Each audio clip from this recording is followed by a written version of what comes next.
Hey guys, welcome back to another episode of Orms TV. Today we're going to have a look at the all-new Fuji X-E3, very recently released, so I'm going to give you some thoughts and feelings on it. Let's have a look at this little unit.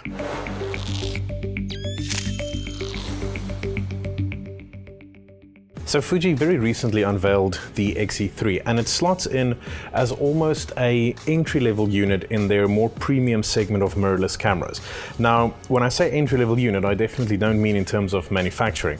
The whole entire unit still feels very solid, very tactile. Everything you touch and feel is definitely Fuji premium quality. You have an excellent viewfinder on here, beautiful screen on the back, compatible with all of their range of lenses. So you really do still get a premium product in the unit. Now, it ships with Fuji's by now quite familiar 24 megapixel sensor that you find in the X-T20 and the X-T2. Also has 325 autofocus points and an ISO that goes up to 51,200. So quite a versatile little unit. All in all, pretty well made. Very nice to touch and feel and shoot with, actually.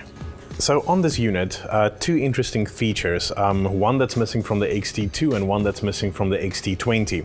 So like your X-T2, it has a little joystick on the back that controls your autofocus points, which is very, very handy to use, very natural, feels pretty good.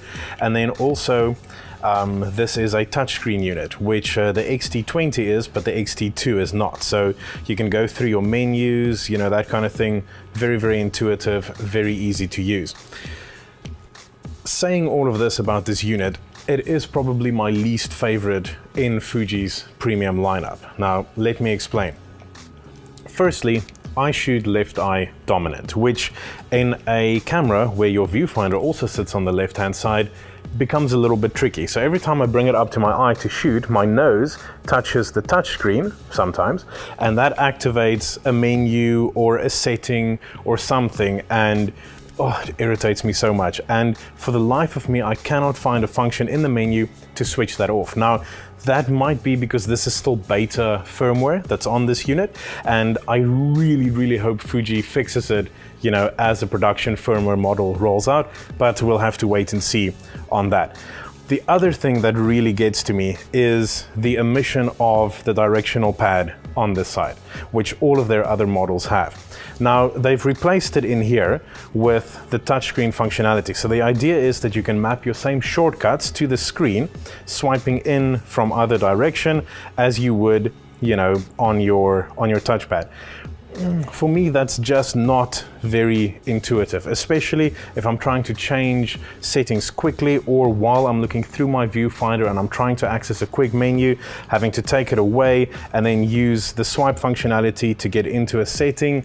Doesn't really do it for me. I really wish that they would have left the directional keypad on there, but I know that I'm probably in the minority here and most users won't really care about that. Everything else on this little camera, really fantastic.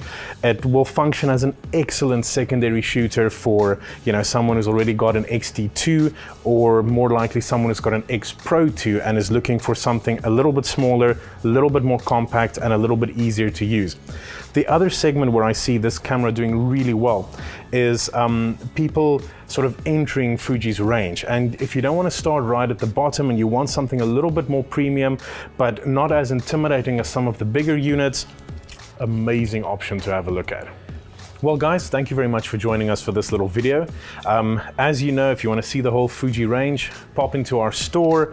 We've got it on shelf for you to look at and play with. And as always, if you enjoyed this video, please don't forget to like, comment and subscribe down below. We love hearing from you guys. Thank you very much.